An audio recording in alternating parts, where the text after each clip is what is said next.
नमस्कार दोस्तों, आरंभ स्कूल ऑफ कंपटीशन में आपका स्वागत है। आज हम बात करने वाले हैं बीपीएससी का। देखिए, बीपीएससी का स्ट्रेटजी के बारे में हमने पिछले वीडियो में बात किया है। आज हम बात कर लेंगे बीपीएससी मेंस का पेपर 1 के बारे में, जनरल स्टडीज पेपर 1 के बारे में। उसकी कैसे तैयारी करनी है, उसमें कौन कौन से टॉपिक को आपको पहले देखनी है, वो सारे इंपॉर्टेंट टॉपिक को मैं साथ में लेके आया हूँ पेपर 1 का। उसकी तैयारी कैसे होगी उसके बारे में समझेंगे। आईआर के जो क्वेश्चन आते हैं, नेशनल इवेंट के जो कैसे क्वेश्चन आते हैं, वो सारे अच्छे से देखेंगे किस तरह से उसको कवर करना है। साथ ही ये देखेंगे डीआई का क्वेश्चन को कैसे सॉल्व करना है। क्वेश्चन सारे सॉल्व करते हैं लेकिन क्वेश्चन को सेलेक्ट करने में परेशानी होती है, उसको भी कैसे देखना हो उसको भी समझेंगे। साथ ही हमने कुछ मॉडल क्वेश्चन लिए प्रीवियस ईयर के यूपीएससी के, उसमें देखेंगे कि क्वेश्चन का एक मॉडल आंसर तैयार करने की कोशिश करेंगे और समझेंगे किस तरह से हमें एग्जाम में आंसर करना है। एक एक करके सारी चीज़ों को देखेंगे। तो स्टार्ट करते हैं। देखिए, इसमें क्या है कि पीटी का पोर्शन जो है आपको हिस्ट्री, करंट अफेयर एक सीक्वेंस में ऐसा लिखने का मेरा मकसद सिर्फ ये है, मेरा मकसद ये है कि इसका इंपॉर्टेंस इसी तरह से है। हिस्ट्री में आप देखेंगे कि 30 से 35 क्वेश्चन आ रहे हैं, करंट अफेयर में 30-35 एवरेज 30 क्वेश्चन तो बन ही रहे हैं, पॉलिटी का क्वेश्चन 12 से 15 क्वेश्चन, ज्योग्राफी का ये भी अगर बिहार और सारा भारत का ज्योग्राफी, विश्व का ज्योग्राफी का जोड़ दिया जाए तो उसमें भी लगभग 15 से 20 क्वेश्चन बन जाते हैं। बिहार स्पेशल में देखेंगे, इसमें क्या है, कुछ व्यक्तित्व के बारे में बात कर लिया जाता है। उसमें जो समसामयिकी क्वेश्चन के साथ साथ जो बिहार के जो क्वेश्चन होते हैं इकोनॉमी रिलेटेड, या बिहार में कुछ ऐसे घटना घटी है उससे रिलेटेड क्वेश्चन आ जाते हैं। इकोनॉमी का देखेंगे कि इकोनॉमी के क्वेश्चन कितने आते हैं, तो इसमें इकोनॉमी का क्वेश्चन जो आता है वो मूलतः करंट अफेयर से जुड़ा हुआ आता है। बहुत ही कम क्वेश्चन ऐसे आते हैं जो स्टैटिक पोर्शन से होते हैं। साइंस का क्वेश्चन आप देखेंगे कि फिजिक्स, केमिस्ट्री और बायो, ये तीनों में देखेंगे कि फिजिक्स केमिस्ट्री का क्वेश्चन बीपीएससी ज़्यादा पूछता है। बायो के क्वेश्चन होते हैं लेकिन उतना नहीं होता है जितना फिजिक्स केमिस्ट्री का क्वेश्चन होता है। तो जो इंपॉर्टेंस है, ऐसे हम अगर कट ऑफ को मान के चलते हैं कि 100 नंबर अगर कट ऑफ जा रही है तो उसको तैयारी कैसे करनी है, तो हम ऐसा मान के चल रहे हैं कि अगर 30 से 35 क्वेश्चन यहाँ आ रहे हैं, करेंट अफेयर का हम मिनिमम 30 मान के चल रहे हैं, इसका 15, 12 to 15 होता है लेकिन इसका 15 मान के चलिए क्योंकि अभी चुनाव का टाइम है, तो चुनाव के बाद इस तरह के क्वेश्चन बनेंगे। ज्योग्राफी का इन्वायरमेंट के साथ जोड़ दिया जाए, बिहार स्पेशल जोड़ दिया जाए, वर्ल्ड यूनिवर्सिटी, वर्ल्ड ज्योग्राफी, तो सारे के सारे 20 क्वेश्चन यहाँ से। बिहार स्पेशल इसमें भी देखेंगे तो मिनिमम 20 क्वेश्चन, इकोनॉमी का 10 क्वेश्चन और साइंस का लगभग, इसको मैं 20 से 30 क्वेश्चन मान के चल रहा हूँ।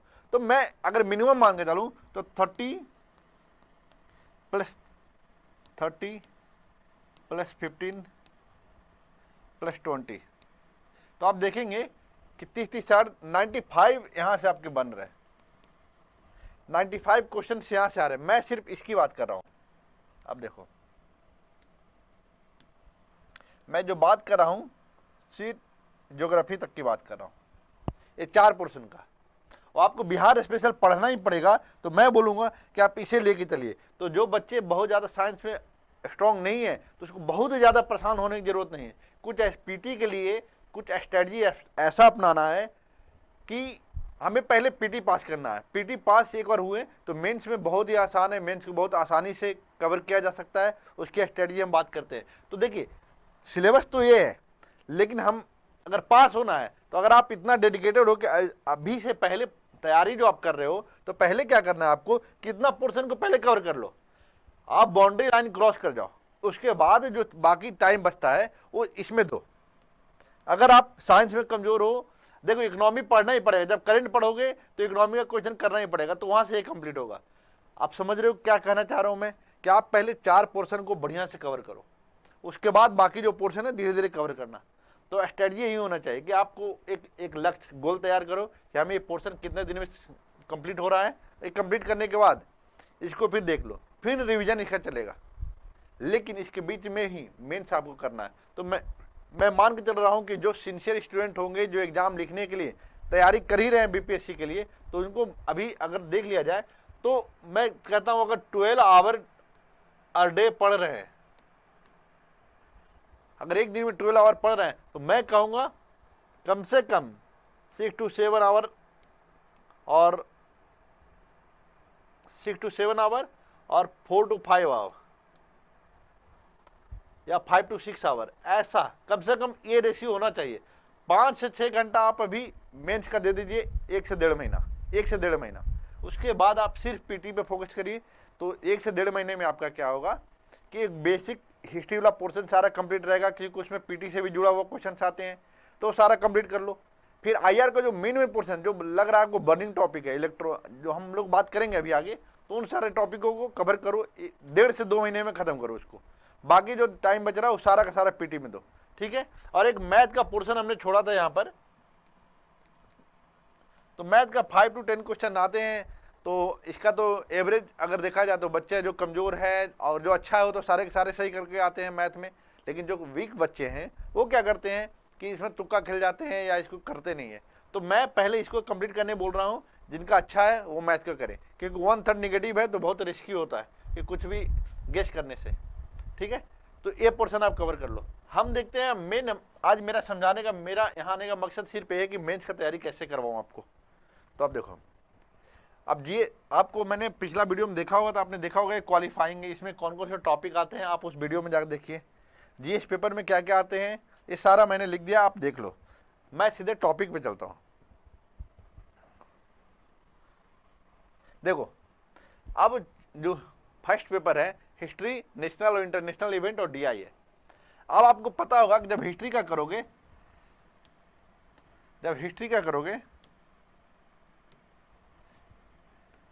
ये वाला पोर्शन जब टच करोगे तो 3 क्वेश्चन करने हैं, और 3 क्वेश्चन में पता होगा कि जो शॉर्ट क्वेश्चन जो आते हैं उसको आपको 1 2 3 4 और कंपलसरी करने होते हैं। देखिए पार्ट 1, पार्ट बी, पार्ट 3 होता है, 3 पार्ट में आते हैं। उसमें जो फर्स्ट और जो 4 का क्वेश्चन होता है वो आपको कंपलसरी करने ही करने होते हैं। इसमें शॉर्ट्स क्वेश्चन होते हैं, इसको आपको करने हैं। कैसे करने हैं वो भी मैं बताऊंगा कि 67 के पहले कैसे क्वेश्चन आते थे, 67 के बाद कैसे आ रहे क्वेश्चन, ठीक है। तो ये देखो हिस्ट्री में क्या क्या पढ़ना है वो मुझे समझाना है, वो समझो पहले।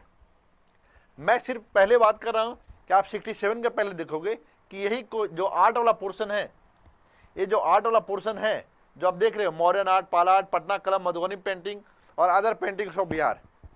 देखो ये जो क्वेश्चन आते थे पहले 36 मार्क्स के, 38 मार्क्स के आते थे। अब ये क्या हुआ है कि इसको शॉर्ट क्वेश्चन बना दिए, 8 to 10 मार्क्स का कर दिए हैं। तो हमें तैयारी ऐसा करके जाना है कि हम जब क्वेश्चन आए 38 का तो उसका भी कंप्लीट होना चाहिए, और जो जब क्वेश्चन 8 नंबर का आए, 8 मार्क्स का आए, तो उसका भी कंप्लीट होना चाहिए। तो उसके लिए क्या करना है उसके बारे में बात करते हैं। देखो एक चीज क्या है कि मॉडर्न आर्ट, पाला आर्ट, पटना कलम, मधुबनी पेंटिंग, इसको दोनों तैयारी ऐसा करना है कि शॉर्ट्स में भी हम कैसे लिख सकते हैं। जो हम फुल क्वेश्चन लिखते हैं जब 38 मार्क्स का, तो जितने चीज़ों को हम उसमें एंट्री करते हैं, तो शॉर्ट्स में कैसे ऐसा लिखें 8 नंबर वाला में, 10 नंबर वाला में, कि वो भी चीज़ को सारा हम इसमें इंक्लूड कर दें। तो एक फ्लो चार्ट माध्यम होता है, एक मैप होता है, तो उसको कैसे इंक्लूड करना है वो सिखाऊंगा, क्योंकि टाइम आपके पास कम होगा। और बच्चे क्या करते हैं गलती कि फर्स्ट और 4 नंबर का क्वेश्चन जो होता है इसमें ज़्यादा टाइम लेते हैं और इस कारण उनका क्वेश्चन छूटते हैं। तो उसकी कैसे तैयारी करनी है एक समझना। एक तो ये पहले ये देख लो, इस तरह की तैयारी आपको करनी है, ये सारे पोर्शन को पहले कंप्लीट करना है। ये जो मैं लिख रहा हूँ वेरी इंपॉर्टेंट है, इसको पहले कवर करना है। इसके बाद आपको लगता है कि और कुछ करना चाहिए तो उसमें लगिए। तो ये आर्ट एंड कल्चर का पोर्शन है। आप देखो ट्राइबल रिवॉल्ट और फार्मर मूवमेंट में, अब इसमें क्या मूवमेंट में, तो ये देखोगे कि संथाल रिवॉल्ट, बिरसा, तिभागा। देखो अब सिलेबस में क्या है, हमेशा जो क्वेश्चन है संथाल और बिरसा ही आया है। अभी आदिवासी से रिलेटेड अगर पूछ दे कि अगर आप बता दीजिए मुझे ट्राइबल मूवमेंट जो भी है वो बताइए, तो आपके पास 3 4 एटलीस्ट 5 होने चाहिए कि आप लिख पाओ, क्योंकि अभी कुछ पता नहीं है, कुछ भी क्वेश्चन आ रहा है जो ट्रेंड से हट के आ रहा है, जो ऐसा क्वेश्चन आता नहीं था, तो अब इस तरह के क्वेश्चन आ रहे हैं। तो हमें हर तरह से तैयार होना है कि किस तरह के क्वेश्चन आ सकते हैं। तो मैं संताल और बिरसा तो आपको बढ़िया से करना ही है, साथ में ये भी तिभागा मूवमेंट, इंडिगो रिवॉल्ट जो आपका बंगाल में हुआ था वो भी आपको पढ़ना है, पावना पीजेंट अपराइजिंग, ये सारे चीज़ों को थोड़ा थोड़ा नॉलेज रखना है। देखिए ये आप जब पढ़ रहे होंगे, अगर पहले आपने लिखा होगा तब आप लोगों ने ये दोनों तो पढ़ ही लिया होगा। इंडिगो रिवॉल्ट के बारे में पीटी के लिए तैयारी किया ही होगा, वहाँ भी आपको पता होगा। पावना पीजेंट, अब चंपारण सत्याग्रह हर कोई पढ़ता है, चाहे वो यूपीएससी का करे, स्टेट पीसीएस का करे या वनडे का करे, सबको पता होगा। खेड़ा सत्याग्रह ये भी पता होगा, मोपला, बारदौली और अदर ट्राइबल रिवॉल्ट। अब देखो मैंने यहाँ पर समझने का प्रयास करो, मैंने 2 पोर्शन किए, यहाँ से यहाँ देखोगे तो देखो गांधी के पहले का जो पोर्शन है ना ये है, ये गांधी के बाद का जो हुआ है आंदोलन वो है।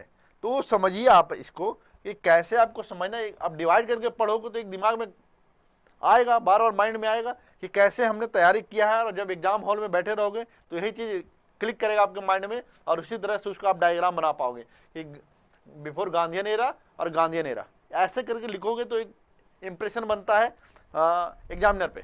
ठीक है, ये सारी चीज़ों को देखो, इतना तैयारी करो पहले।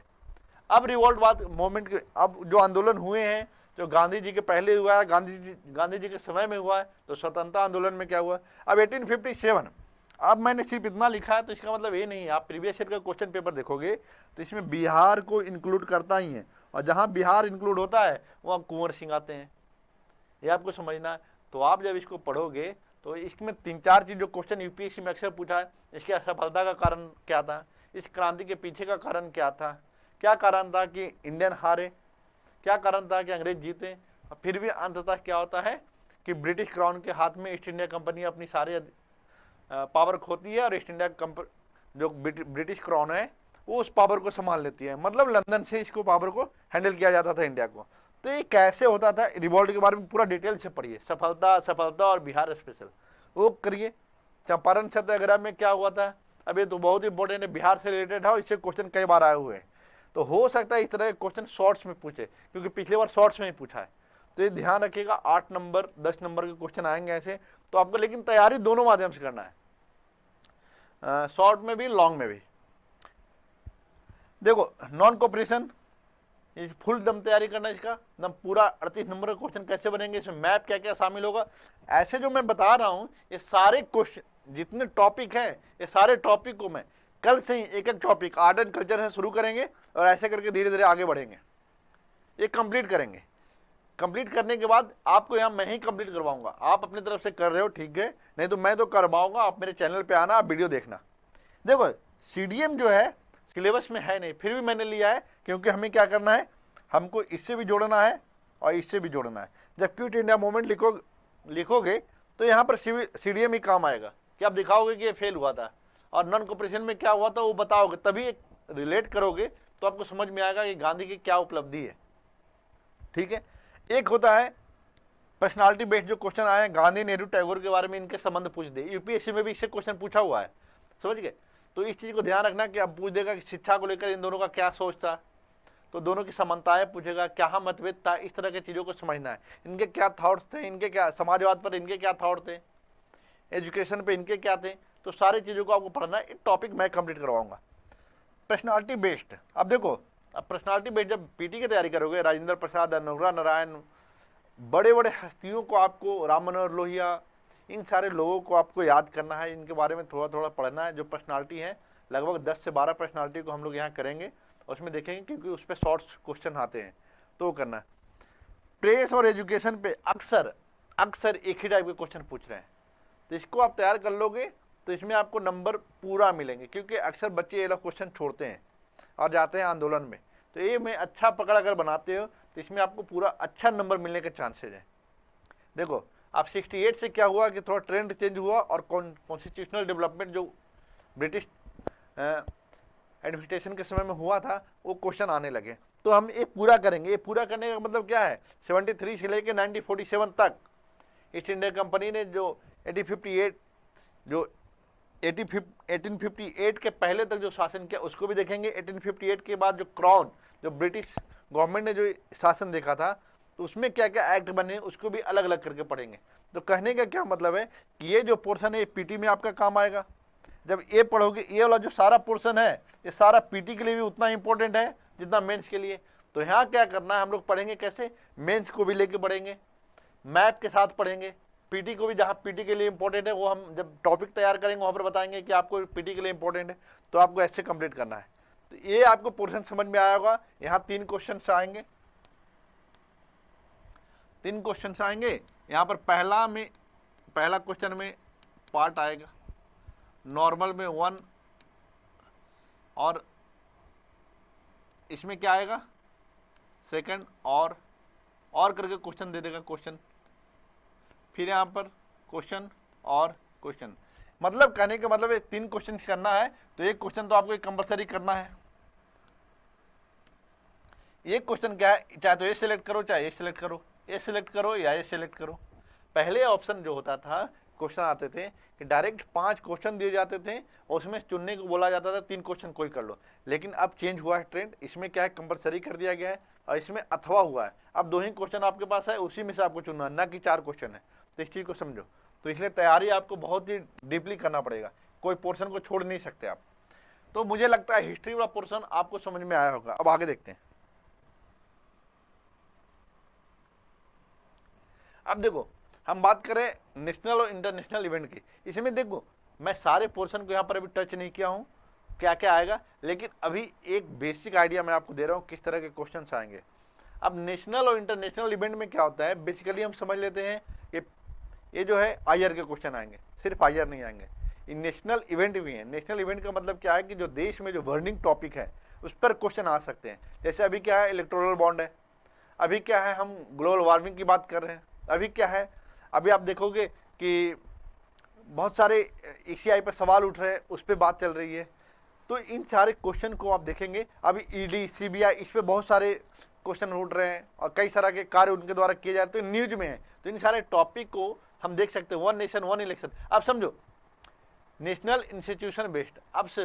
अब इंस्टीट्यूशन बेस्ड का मतलब क्या है, कोई ऑर्गेनाइजेशन है इंडियन गवर्नमेंट का, उनने क्या करा उसके बारे में थोड़ा आपको नॉलेज रखना है। तो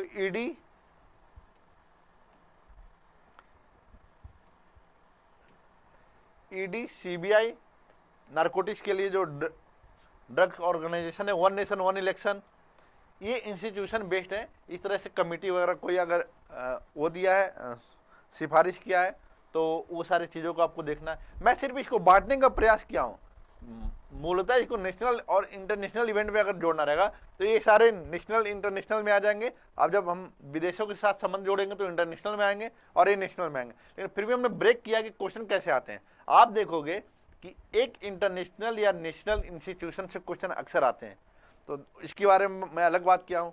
जो देश से संबंध होते हैं उसके बारे में अलग आता है, तो उसके बारे में एक अलग हमने किया है।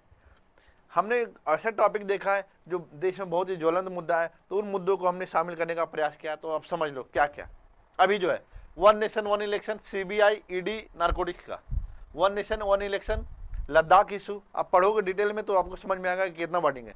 एक मणिपुर यहाँ छूटा है मेरा, तो मणिपुर वाला मुद्दा याद रखना कि क्यों है, क्यों हुआ था और क्या कारण था और सरकार उसमें क्या कर पाई। लद्दाख इशू, सोनम वांगचुक का नाम सुने होंगे, उन्होंने 21 डेज का स्ट्राइक, हंगर स्ट्राइक रखा था। इलेक्टोरल बॉन्ड का अभी जो लेजिस्लेचर में महिलाओं को जो रिजर्वेशन दिया गया वो मुद्दा वर्निंग है।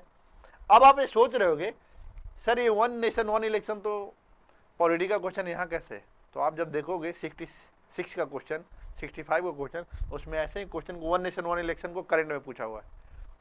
पॉलिटी का अलग है, पेपर 1 में भी पूछा हुआ। तो इस तरह से आपको कंफ्यूज नहीं होना, आपको तैयारी करना है। एनजीटी, लाइफ, ग्रीन एनर्जी के लिए क्या किया जा रहा है, वाटर क्राइसिस के लिए क्या किया जा रहा है, इस सारे को हम देखेंगे और मैप के जरिए देखेंगे ये कहाँ कहाँ दिखते हैं। सिर्फ इंडिया का नहीं, वर्ल्ड में भी दिखाएंगे, और कौन सा रिपोर्ट इस पर प्रकाशित हुए वो सारे को हम डिटेल में देखेंगे। अब देखो, अब देशों की बात करेंगे तो इंडिया और नेबरहुड, अब अपने पड़ोसी को आप जानते हो तो उनके संबंधों को तो देखेंगे, साथ में उनमें क्या क्या ट्रीटी हुआ है वो भी समझेंगे। ये नेबरहुड को भी हटाते हैं, ये तो हर आपको पढ़ना ही पड़ेगा, तभी आपको एक बेस तैयार होगा। अब देखिए, अब बात जो चलती है कि अब इंडिया यूएसए में हमेशा अभी चल रहा है 36 का आंकड़ा है, दोनों में टसल है, टेंशन है। अब इसमें क्या है कि इसमें 2 चीज़ होता है। हमने जबकि पिछले क्लास में बताया था, इंडिया अगर यूएसए के पास जाता है तो चाइना तो अगेंस्ट में है ही, इंडिया के अगेंस्ट में ही। ये रशिया जो है ये बड़ा अजीब काम करता है। देखो, हम यहाँ जाते हैं यूएसए के पास तो रशिया थोड़ा नाराज होता है, चाइना तो होता ही है, क्योंकि चाइना तो कहीं भी, इंडिया कहीं भी चला जाए चाइना नाराज ही रहता है। बात है रशिया की, रशिया से अच्छा संबंध हम रखते हैं तो रूस यूएसए नाराज होता है।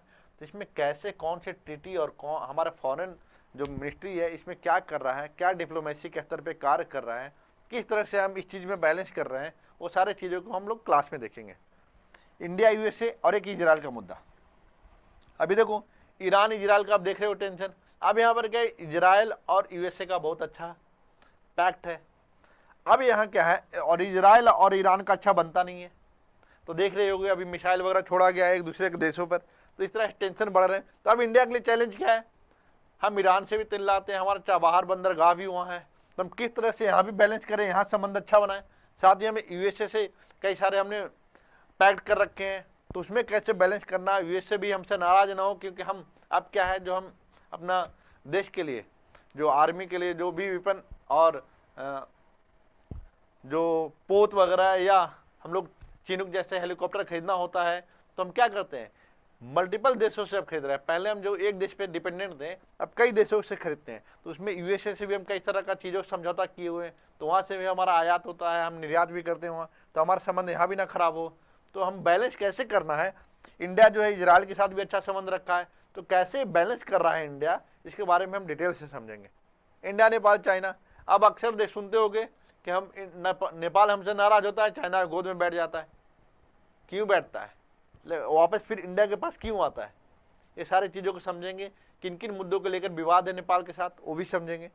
इंडिया, म्यांमार, चाइना, अब देख रहे हो वहाँ का क्या है, आर्मी शासन है म्यांमार में, तो किस तरह से इंडिया का जो हमारा संबंध है ना, अब आप पढ़ोगे, जब आसियान पढ़ोगे तो समझोगे आसियान में म्यांमार एक ऐसा देश है, हम इसी से आसियान में घुसते हैं, गेटवे ऑफ आसियान बोलते हैं म्यांमार को। अब उधर हमें जाना है, हम एक्ट ईस्ट पॉलिसी को हमको अगर सफल बनाना है तो हमको इसके साथ अच्छे संबंध बनाना है, लेकिन अभी वो चाइना के साथ अच्छा मजबूती किया हुआ है, तो हमें यहाँ कैसे बैलेंस करना, उस चीज़ को समझेंगे डिटेल से।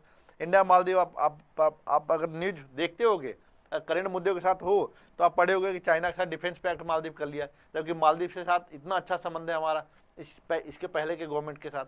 हमने क्या क्या नहीं वहाँ किया, वहाँ के लोगों के लिए क्या नहीं किया। चाइना और इंडिया में जो अंतर है, हम वहाँ की जनता के लिए काम करते हैं, और जो चाइना है वो करता है वहाँ की गवर्नमेंट के लिए काम। तो ये समझो, वो गवर्नमेंट के लिए काम करता है, तो हमारा कनेक्शन किससे है, वहाँ की उस देश की जनता के साथ कनेक्शन होता है। तो हम समझेंगे कि क्या कारण होता है कि जनता दबाव बनाती है उस गवर्नमेंट पे, फिर संबंध को नॉर्मल करती है वहाँ की सरकार। इस चीज़ों को समझेंगे बढ़िया से। हमने संगठन की बात किया था, कुछ संगठन से क्वेश्चन अक्सर आते हैं, तो देखो SCO, SAARC, BIMSTEC, BRICS, WTO, WHO, ये सारा आप देखो पहले। अभी आप जब पढ़ोगे ILO का रिपोर्ट आया था, वो देखना, वर्ल्ड पॉपुलेशन रिपोर्ट एक आया है, वो देखना। क्वेश्चन अक्सर इससे आएंगे और इसको हम समझेंगे कि इसका इम्पैक्ट इंडिया पर क्या पड़ा, क्या ये रिपोर्ट कितना हद तक सही है, इस रिपोर्ट में क्या और चीज़ें हैं जो इंडिया इसके आधार पर कर सकता है यहाँ के लोगों के रोजगार के लिए, समझेंगे अच्छे से। इसमें क्या सिफारिशें किया गया है, किन किन मुद्दों को शामिल किया जाता है इस रिपोर्ट को निकालने के लिए, डिटेल से समझेंगे क्लास में। अब WTO, अब देखो UNSC के बारे में पढ़ रहा है कि अब जयशंकर साहब का बात सुनते होगे, तो UNSC 2.0 या UN 2.0 करने की बात किया जा रहा है कि ये जो है अभी जो अगर इंडिया के शामिल नहीं हो रहा है, इतनी बड़ी जनसंख्या के साथ है, इतना बड़ा GDP में योगदान कर रहा है, पर्यावरण ग्लोबल वार्मिंग को लेकर इतना सिंसियर देश है, अगर इसको अगर हम परमानेंट मेंबर नहीं बनाएंगे तो ये UN का कोई मतलब नहीं है। जबकि परमानेंट मेंबर जो है इसके कुछ पक्ष में चाइना अगेंस्ट में हमेशा होता है। तो समझेंगे इस मुद्दे को भी कि क्या इसमें किया जा सकता है, इसमें G4 का क्या रोल है, कॉफी क्लब का क्या रोल है, तो वो सारे चीज़ों को हम लोग डिटेल से समझेंगे। ये हमारा हुआ नेशनल और इंटरनेशनल इवेंट। आप पहले इतना पोर्शन को समझो, क्लास में तो होगा ही, अगर आप इसके बारे में पढ़ रहे हो तो सारा समझना है कौन कौन सा पैक्ट इन देशों के साथ है, आपको समझना, नहीं तो फिर हमारी क्लास में आपको रहना है। हाँ, तो इसमें आएंगे 72 मार्क्स के क्वेश्चन आएंगे। इसमें आपके 4 क्वेश्चन होंगे, आपको 2 क्वेश्चन को सॉल्व करने हैं। ये 72 मार्क कैरी करते, ये आप पूरा का पूरा अगर इसमें गलती किया तो SDM तो गया हाथ से, इसलिए इस पोर्शन को छोड़ना नहीं। अब इसमें दिक्कत क्या आती है, देखो ये क्वेश्चन जो अक्सर आता है, आप देखोगे कि प्रीवियस ईयर के जितने क्वेश्चन आए लगभग वैसे ही उसी ट्रेंड पे आए हुए। लेकिन क्या होता है, दिक्कत क्या आता है कि चाहे तो बच्चे क्या करते हैं, क्वेश्चन को सही से पढ़ते नहीं है, यहाँ पर कहीं परसेंटेज छूट गया, ध्यान नहीं दिया तो उस कारण हो गया, कोई और यूनिट दिया हुआ उस चीज़ को हमने ध्यान नहीं रखा और ऐसे ही सॉल्व कर दिया, सॉल्व तो कर जाते हैं, फिर वो लास्ट में पता लगता है कि हमने तो ये पॉइंट छोड़ दिया, इसलिए सारा का सारा क्वेश्चन गलत हो गया।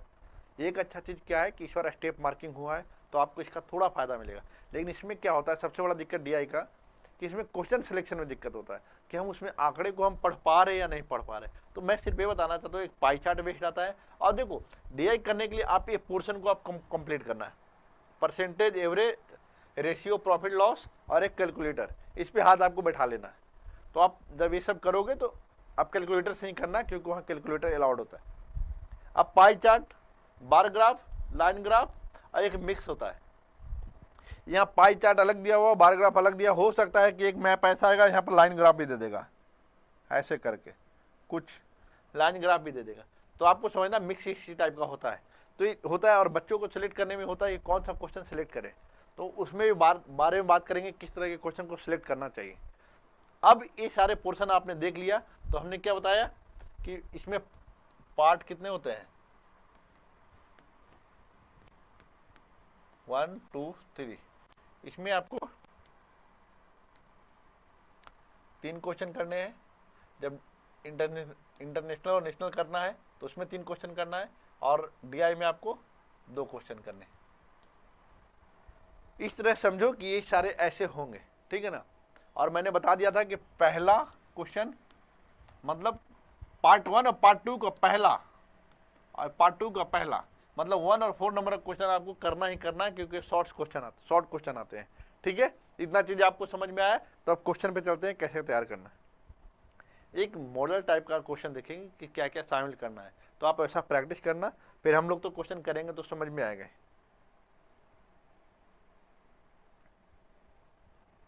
अब देखो मैंने लिया डिस्कस द फीचर्स ऑफ पाला art and architecture of its relationship with Buddhism. ये यूपीएससी का क्वेश्चन है। अब इसमें हमें क्या समझना है, अब इसमें ये समझना है सबसे पहली बात पाला आर्ट। अब बीपीएससी का क्वेश्चन पाला आर्ट पे हमेशा पूछा हुआ है। जो भी मैंने आर्ट की बात किया है वो सारा हम तो करेंगे, लेकिन सिर्फ एक मॉडल हमने लिया है कि इसमें क्या करना है। अब क्या होता है कि 2 चीज़ होता है। अब इंग्लिश मीडियम के बच्चे और हिंदी मीडियम के बच्चों में एक थोड़ा सा डिफरेंस ये आता है कि वो परेशान होने लगते हैं हिंदी मीडियम वाले बच्चे कि क्या लिखूँ इंट्रोडक्शन में। कुछ ज़्यादा बड़ा नहीं लिखना होता। जब टॉपर का क्वेश्चन देखोगे, आंसर देखोगे, तो उसमें क्या होता है कि बेसिक चीज़ें लिखते हैं। अब आपको ध्यान रखना है कि पाला आर्ट, आप पाल शासक के बारे में, पाला आर्ट अगर बोला गया तो पाल शासक के बारे में बात होगा, तो इसको बताओगे कब से कब तक ये थे, वो पहले बताओगे इंट्रोडक्शन में। इन्होंने किस क्षेत्र में काम किया है, बेसिक चीज़ें बता देना कि इन्होंने क्या किया, अथापथ के लिए काम किया, इन्होंने क्या किया, कई सारे जो बौद्ध मत है उसका वज्रयान शाखा को इन्होंने समर्थन दिया था, तो यूँ कहो कि इन्होंने उसको भी किया था। साथ ही साथ हिंदू धर्म को भी इन्होंने संरक्षण दिया था, तो उसके बारे में बात की। इसमें शासक कौन थे, गोपाल, धर्मपाल, महिपाल, ये सब का क्या रोल था, हल्का जो उन्होंने बहुत महत्वपूर्ण काम किया है, सिर्फ उन शासकों के बारे में बात करेंगे। ठीक है, पाला आर्ट के बारे में हल्का इंट्रोडक्शन इसमें देना है। मेन जो होता है इसमें आपको, अब माना कि जब 38 का होगा तो इंट्रोडक्शन 4 का या 4 से 6 नंबर, मुझे 4 से 5 नंबर का होगा इंट्रोडक्शन। ये मेन पोर्शन है, मतलब बॉडी को कैसे लिखना है, इसमें आपको मेन इन्वेस्ट करना है। ये कैसे, देखो आपके पास इन्फॉर्मेशन बहुत होगा, लेकिन प्रेजेंट कैसे करना उसको समझना होगा।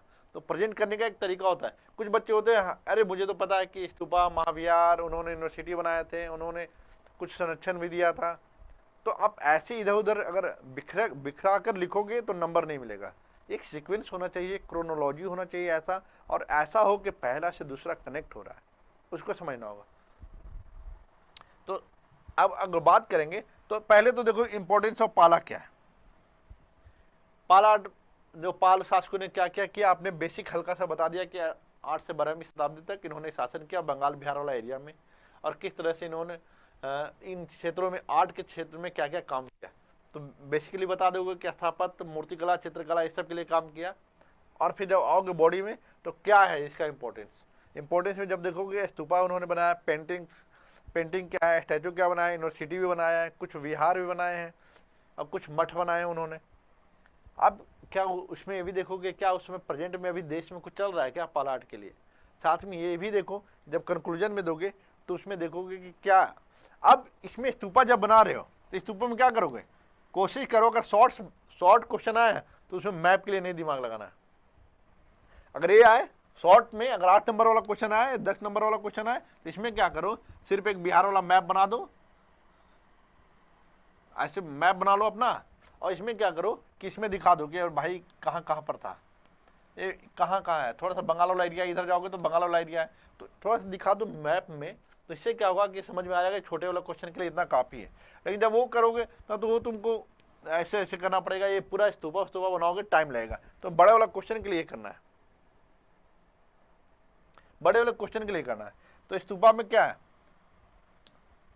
स्तूपा में हमने क्या बोला कि एक मैप बनाओ, अगर क्वेश्चन ज़्यादा है तो इसका भी फिगर बनाओ।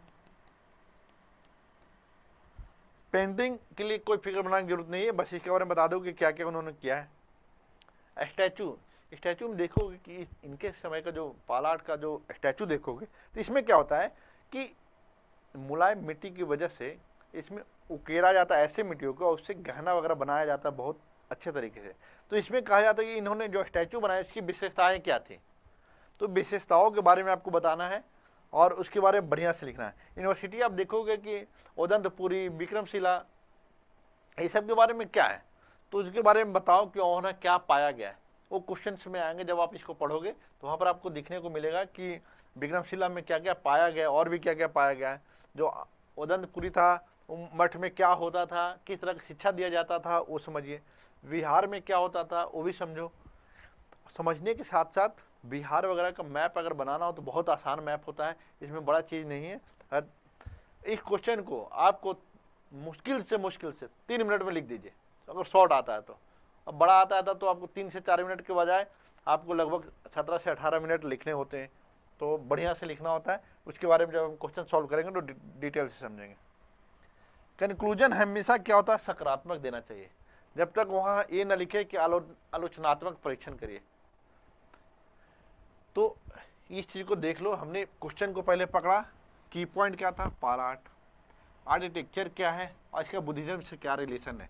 तो अब रिलेशन दिखाने के लिए आपको तो दिखाना पड़ेगा ना कि पाल शासक जो था बुद्ध के साथ जुड़े हुए थे, बुद्ध धर्म को मानते थे।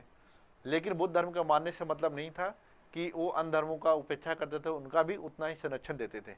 लेकिन इन्होंने बुद्धिज्म को ज़्यादा बढ़ाया। साथ ये दिखाना कि बुद्धिज्म को बढ़ाने के लिए उन्होंने और क्या क्या कार्य किए। तो जब दिखाओगे तो रिलेशनशिप समझ में आ जाएगा कि पाला का बुद्धिज्म से क्या रिलेशनशिप था बस। और जो अगर कुछ कंक्लूजन देना सकारात्मक जब दिए, साथ में देख लो कि अगर बिहार में इसको कैसे दिखा सकते हैं, थोड़ा सा ऐड कर दो कि अगर इस तरह के आर्ट को अगर विभिन्न क्षेत्रों पर केंद्र सरकार के सहयोग से अगर विभिन्न डाक टिकट पर और कुछ कुछ अलग अलग चीज़ों पर अगर इसको छापा जाए तो ऐसे में पाला आर्ट का महत्ता बढ़ेगा और इसकी क्या प्राचीन काल में इसकी क्या महत्ता थी वो समझ में आता है। ठीक है, अब नेक्स्ट देखते हैं। अब देखो एक क्वेश्चन है भारत रूस समझौते। अब आईआर की क्वेश्चन है, भारत रूस रक्षा समझौते की तुलना में भारत अमेरिका रक्षा समझौते की क्या महत्ता है। हिंद प्रशांत महासागरीय क्षेत्र में स्थायित्व के संदर्भ में विवेचना करिए।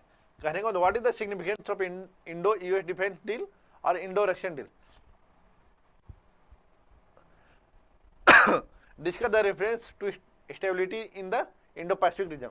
अभी क्या कह रहा है कि इंडिया का जो संबंध है रशिया के साथ और यूएसए के साथ अलग अलग, अरे दोनों को देखें और फिर समझें कि इंडो पैसिफिक रीजन में एक स्टेबिलिटी के लिए क्या करना है, ये दोनों देश क्या कर रहे हैं, इंडिया ये दोनों देशों के साथ कैसा समझौता कर रहा है, कौन कौन सा एग्रीमेंट कर रहा है। लेकिन यहाँ पर की पॉइंट क्या है, हमने सिर्फ भारत रूस और अमेरिका के संबंधों की बात नहीं किया है, एक की पॉइंट हमारा है यहाँ रक्षा समझौता। समझो इस चीज़ को, पहले इस चीज़ को ध्यान रखना है। अब रक्षा जैसी दिमाग में आएगा तो हमें पैक्ट कई सारा दिमाग में आएगा, चीनूक दिमाग में आएगा, सुखोई दिमाग में, मिग 29 ध्यान में आना चाहिए आपको, टाइगर ट्रम्प, युद्ध अभ्यास, इस तरह की चीज़ें दिमाग में आनी चाहिए आपको। अगर ऐसा आ रहा है तो आप सही डायरेक्शन में हो। लेकिन मैं एक सिर्फ एक मॉडल क्वेश्चन लिया हूँ, लेकिन तैयारी कैसे करनी है उसकी बात करूँगा मैं। अब देखो, अब हमने बताया था कि पहले क्या करोगे, इंट्रोडक्शन लोगे। जब इंट्रोडक्शन लोगे तो बताओगे, दो तरह की चीजें बताना है आपको कि भारत रूस समझौते डिफेंस। अब रक्षा समझौता क्या होता है उसके बारे में पहले रक्षा समझौते में बताओ कि क्यों किया जाता है, हल्का सा होता। फिर हमारा भारत और रशिया, भारत रशिया और अमेरिका और भारत, ये दोनों में बताओ कि जब इंडिया है ऐसा, पहले आपको नॉलेज होना चाहिए, नॉलेज होगा तभी तो आप फ्रेम कर पाओगे। नॉलेज जब देखोगे तो ये रशिया में देखो, हम इससे क्या समझौता कर रहे हैं, किए हुए हैं। अब देखो पहले आपको समझना पड़ेगा कि याद होगा 1971 का युद्ध, जब हम बांग्लादेश, उसमें जो पाकिस्तान बांग्लादेश पर हमला किया था, उसमें इंडिया बढ़ चढ़ के उसमें आया था और बांग्लादेश का निर्माण हुआ था। उस समय अमेरिका और चीन क्या था, पाकिस्तान के साथ। उसमें एकमात्र ऐसा भरोसेमंद देश था रशिया, जो हमारे साथ खड़ा हुआ था। उसी समय 1971 में क्या हुआ था, हमारा एक एग्रीमेंट हुआ था। कौन सा एग्रीमेंट हुआ था? Peace and friendship. अब आप देखोगे कि 93 में क्या हुआ, फिर friendship and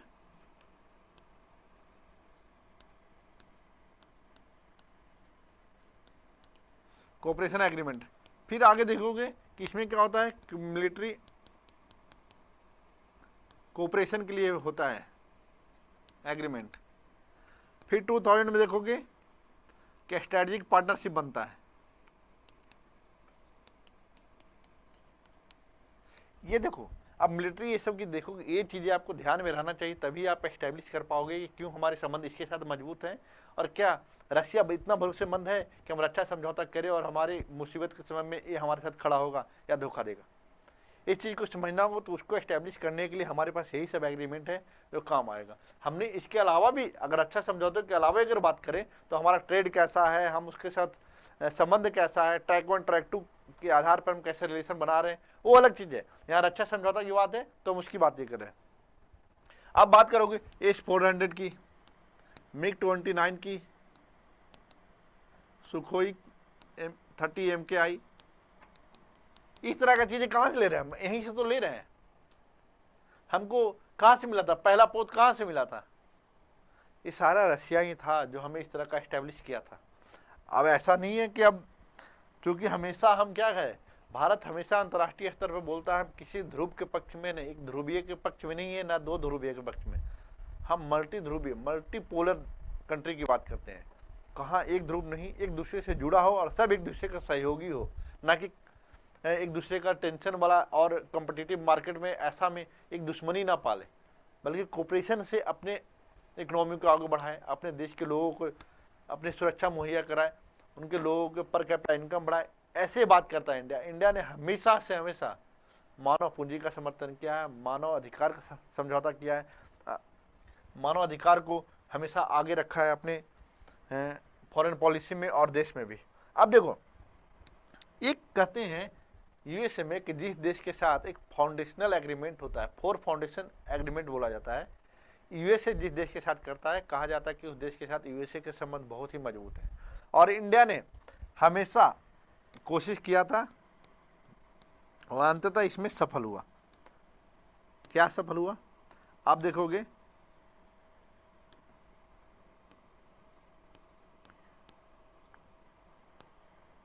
ji, Somiya agreement होता है, ठीक, general security military information agreement है। तो ये 2002 में हुआ था। फिर इसमें आओगे 2016 लिमोआ। अभी लॉजिस्टिक एक्सचेंज के लिए था कि सपोज इंडिया का कोई पोत अगर उधर जा रहा है और वहाँ पर क्या है कि अमेरिका का अड्डा है, सैनिक अड्डा, तो वहाँ भारतीय पोत या जो हमारा नेवल वेसल्स है, वहाँ पर जाके रिपेयर अगर खराब होता तो वहाँ कर सकता है, बनवा सकता है। फ्यूल की कमी हो गई तो यहाँ भरवा सकता है। इसी तरह का सुविधा इंडिया अमेरिका को भी दिया गया कि अगर उसका कोई पोत है तो इंडियन पोर्ट पर आके अपना उस तरह का रिपेयरिंग और जो लॉजिस्टिक का है उसका लाभ उठा सकता है। ठीक है, ये हुआ था 2018 में। एक इम्पोर्टेंट हुआ था कॉमकासा। ये क्या था, कम्युनिकेशन और कॉम्पटेबिलिटी और सिक्योरिटी एग्रीमेंट है। तो इसमें क्या होता था कि एक इनक्रिप्टेड क्या होता था कि इंफॉर्मेशन भेजा जाता है। माना कि कोई ऐसा सूचना है जो इंडिया को यूएसए को देना है या यूएसए को इंडिया को देना है, तो इसी एग्रीमेंट के तहत इनक्रिप्टेड फॉर्म में कोई उसको समझ नहीं पाएगा कि क्या बात किया है, कोडवर्ड में बात होती है और ये देश समझ सकते हैं। तो ये हुआ था कॉमकासा 2018 में। आज जब 2020 में देखोगे, एक एग्रीमेंट हुआ था बेका, बेसिक एक्सचेंज कोऑपरेशन एग्रीमेंट है। तो ये चारों ये फाउंडेशनल एग्रीमेंट है और इस तो है ही साथ ही हमने क्या किया, भारत बहुत सारा ऐसा है हथियार अमेरिका से आयात कर रहा है। सबसे ज़्यादा अभी आयात कर रहा है कहाँ से, रशिया से, लेकिन हम अमेरिका से भी कर रहे हैं, इजराइल से भी कर रहे हैं, फ्रांस से भी कर रहे हैं, हम कई देशों से कर रहे हैं। अब हमारी निर्भरता एक देश पे नहीं है। अगर हमें रशिया पीछे छोड़ता है तो हमें यूएसए देने के लिए तैयार होगा, अगर यूएसए देने के लिए पीछे हटता है तो हमें रशिया देगा, फ्रांस देगा। तो इसलिए हम किसी एक देश पर डिपेंडेंट ना होकर हम कई देशों पर संबंध। लेकिन जब इंडो पैसिफिक की बात करेंगे तो हम समझेंगे कौन किसके साथ है। आपको पता होगा कि चीन, यहाँ पर चीन की हमने बात नहीं की है, लेकिन जब आप लिखेंगे तो चीन का संदर्भ आएगा इसमें। आएगा, क्यों आएगा? क्योंकि चीन की जो विस्तारवादी नीति है, अब इंडो पैसिफिक कहने का मतलब ही कि इंडियन ओशन और पैसिफिक ओशन की बात हो रही है। इस क्षेत्र में शांति बना रहे, इसके लिए क्या किया जाए। तो चीन की जो विस्तारवादी नीति है, जो अपने एरिया को फैलाते जाता है और छोटे छोटे देशों को, किसी को डेथ ट्रैप में फंसा लेता है या अपने सैनिक बल पर उसको धमकाने की कोशिश करता है और एग्रीमेंट करता है किसी तरह का, और उसके क्षेत्र में इंक्रोच करता है। तो आप समझिए कि कैसे होगा। तो जब हम इन देशों के साथ अगर अच्छे संबंध रहेगा, हमारा अमेरिका के साथ अच्छा, अमेरिका हमेशा, देखो कोई भी, अगर आप एक क्लास में भी हो तो कोई एक बच्चा जो टॉपर है, अगर उसको कोई चैलेंज कर तो उससे अच्छा कोई तैयारी कर रहा है किसी भी रूप में, कैसे भी पढ़ के उससे ज़्यादा लाने की कोशिश करेगा, तो पहला बच्चा जो टॉपर है वो हमेशा कहता है, सोचता है कि हमसे नीचे ही रहे। और हमसे नीचे आने के लिए वो लड़का चाहता है कि मैं ज़्यादा भी मेहनत करूं और साथ ही ऐसे चीज़ों में फंसा रहे कि हमारा कंपटीशन ना कर पाए। तो यही चीज़ है कि अमेरिका भी वर्ल्ड का नंबर 1 कंट्री है, जिसके पास सबसे ज़्यादा जीडीपी है, उसका कैपिटल रेशियो है। तो उसको चैलेंज देने वाला एकमात्र देश है चाइना, और चाइना को बैलेंस करने के लिए इंडिया के बिना ये पॉसिबल है नहीं। चूँकि यूएसए का देखोगे कहाँ है, वो अपना नॉर्थ अमेरिका में है, ये कहाँ, चीन एशिया में। तो एशिया में बैलेंस करने के लिए इसको कौन आएगा? एक इंडिया ही एक बड़ा देश है जिसको बैलेंस कर सकता है। और बैलेंस करने के लिए इंडिया क्या, यूएसए क्या करता है? यूएसए अपने सारे अलाई को इंडिया के सपोर्ट में काम करवाता है, कोशिश करता है कि चीन किसी तरह रुका रहे और अपना उसका वर्चस्व है जो अमेरिका का बना रहे। तो इन सारी चीज़ों से हम देखेंगे एक एक चीज़ करके कि कैसे इस चीज़ों को देखा जाता है।